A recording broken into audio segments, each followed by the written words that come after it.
ಶಿಖರದಂತೆ ತಲೆ ಎತ್ತಿ ನಿಂತಿರುವ ಹಿಮಾಲಯ ಪರ್ವತ ಶ್ರೇಣಿಗಳು ಸುನಾಮಿಯಂತೆ ಉಕ್ಕಿ ಬರಲಿದೆ ಅನ್ನುವ ಮುನ್ಸೂಚನೆ ನೀಡಲಾಗಿದೆ.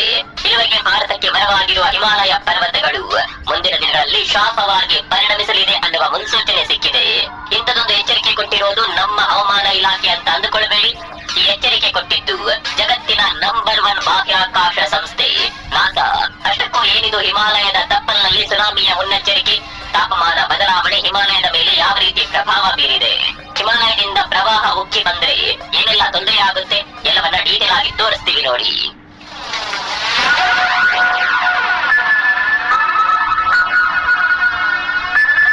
ಅದು 2023 ಸೆಪ್ಟೆಂಬರ್ ಸಿಕ್ಕಿಂನ ಸೌತ್ ಲೋನಾಕ್ ಸರೋವರದಲ್ಲಿ ವಿಚಿತ್ರ ವಿದ್ಯಮಾನವೊಂದು ನಡೆದಿತ್ತು.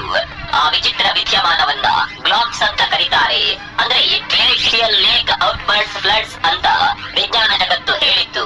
ಈ ಸರೋವರದ ನೀರು ಇದ್ದಕ್ಕಿದ್ದ ಹಾಗೆ ಏರಿಕೆಯಾಗಿ ಅಲ್ಲಿಂದ ನೀರು ಹರಿದು ಬಂದು ತೀಸ್ತಾ ನದಿಗೆ ಅಡ್ಡಲಾಗಿ ಕಟ್ಟಿದ್ದ ಹೈಡ್ರೋ ಡ್ಯಾಮ್ ಅನ್ನೇ ನಡುಗಿಸಿ ಬಿಟ್ಟಿತ್ತು. ನೀರಿನ ರಭಸವನ್ನ ತಡೆದುಕೊಳ್ಳುವುದಕ್ಕೆ ಈ ಡ್ಯಾಮ್ಗೆ ಆಗೋದಿಲ್ಲ. ನೀರಿನ ಒತ್ತಡ ತಾಳಲಾರದೆ ಡ್ಯಾಮ್ ಒಡೆದು ಹೋಗುತ್ತೆ. ಇದರಿಂದ 46 ಜನ ಸಾವನ್ನಪ್ಪುತ್ತಾರೆ. 77 ಜನ ಇಲ್ಲಿವರೆಗೆ ಎಲ್ಲಿ ಹೋಗಿದ್ದಾರೆ ಅನ್ನುವ ಪತ್ತೆಯೇ ಇಲ್ಲ. ಡ್ಯಾಮ್ ನ ಕೆಳಭಾಗದ ಎಲ್ಲಾ ತಗ್ಗು ಪ್ರದೇಶದಲ್ಲಿ ಕ್ಷಣ ಮಾತ್ರದಲ್ಲೇ ಪ್ರವಾಹ ಸೃಷ್ಟಿಯಾಗಿತ್ತು. ನಾಸಾ ಕೊಟ್ಟಿರುವ ಎಚ್ಚರಿಕೆಗೂ ಕಳೆದ ವರ್ಷ ನಡೆದ ಗ್ಲಾಕ್ಸ್ಗೂ ಏನ್ ಸಂಬಂಧ ಅಂತ ಕೇಳಿದ್ರೆ ಮೊದಲು ನಿಮ್ಗೆ ಈ ಗ್ಲಾಕ್ಸ್ ಅಂದ್ರೆ ಏನು ಅನ್ನೋದು ಗೊತ್ತಿರಬೇಕು. ನಾವು ಆರಂಭದಲ್ಲೇ ಹೇಳಿದಂತೆ ತಾಪಮಾನ ಏರಿಕೆ ಅಂದ್ರೆ ಬಿಸಿ ಹೆಚ್ಚಾಗುವುದು ಅಂತ ಅರ್ಥ ಅಲ್ಲ.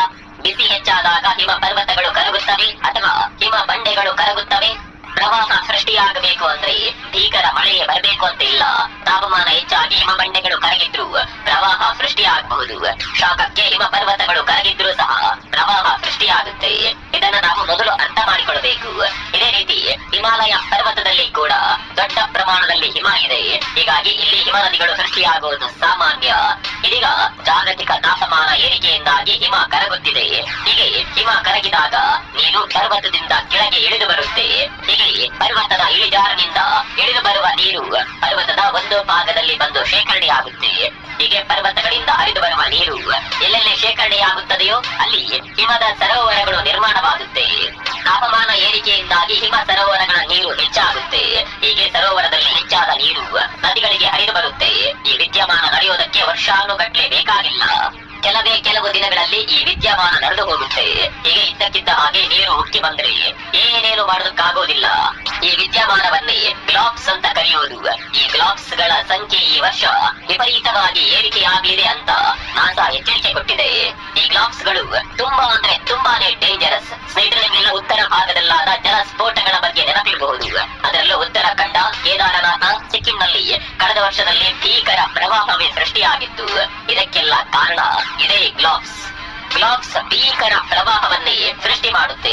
ಹಿಮಾಲಯ ಪರ್ವತದ ಕಾಲ ಬುಡದಲ್ಲಿರುವ ಪ್ರದೇಶಗಳು ನೀರಿನಲ್ಲಿ ಮುಳುಗಡೆ ಆಗ್ತಾವೆ.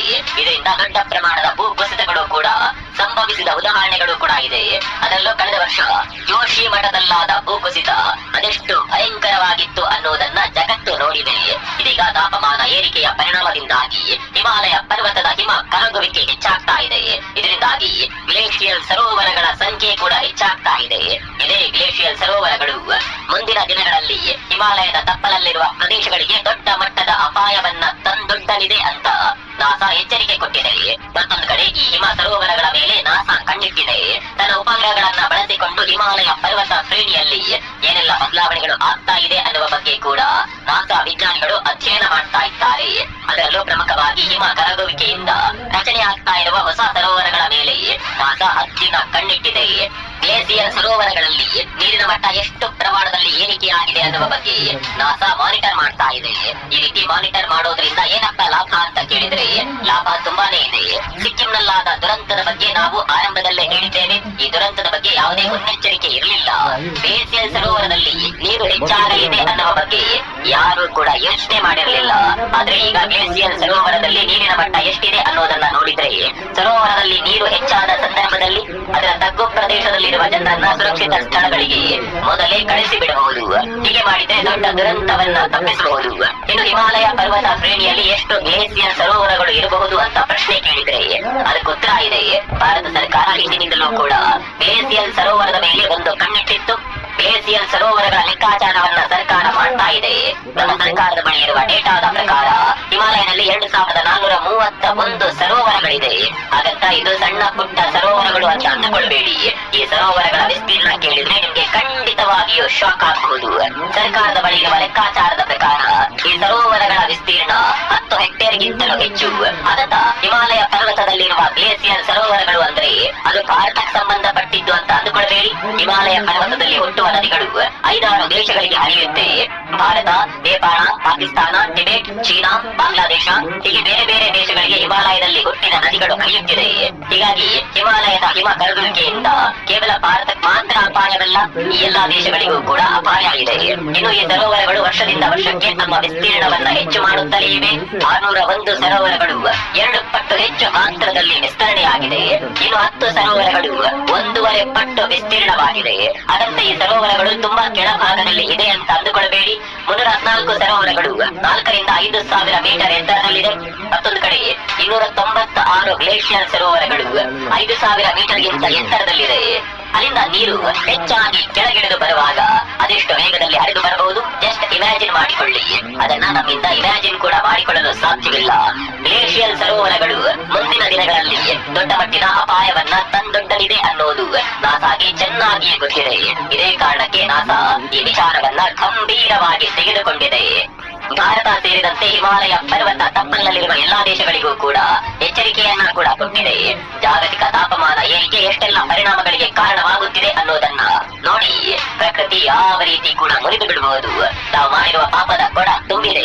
ಇನ್ನೇನಿದ್ರು ಪ್ರಕೃತಿ ಕೊಟ್ಟಿದ್ದನ್ನ ಅನುಭವಿಸಬೇಕು. ಮುಂದಿನ ದಿನಗಳಲ್ಲಿ ಈ ರೀತಿಯ ಪ್ರಕೃತಿ ವಿಕೋಪಗಳು ಹೆಚ್ಚಾಗಲಿದೆ. ಇದಕ್ಕೆಲ್ಲ ಕಾರಣ ನಾವೇ. ಈಗ ನಮ್ಮ ಪರಿಸ್ಥಿತಿ ಮಾಡಿದುಣ್ಣು ಮಾರಾಯ ಅನ್ನುವ ರೀತಿಯಾಗಿದೆ. ಈ ಬಗ್ಗೆ ನಿಮ್ಗೆ ಏನನ್ಸುತ್ತೆ ಕಾಮೆಂಟ್ ಮಾಡಿ.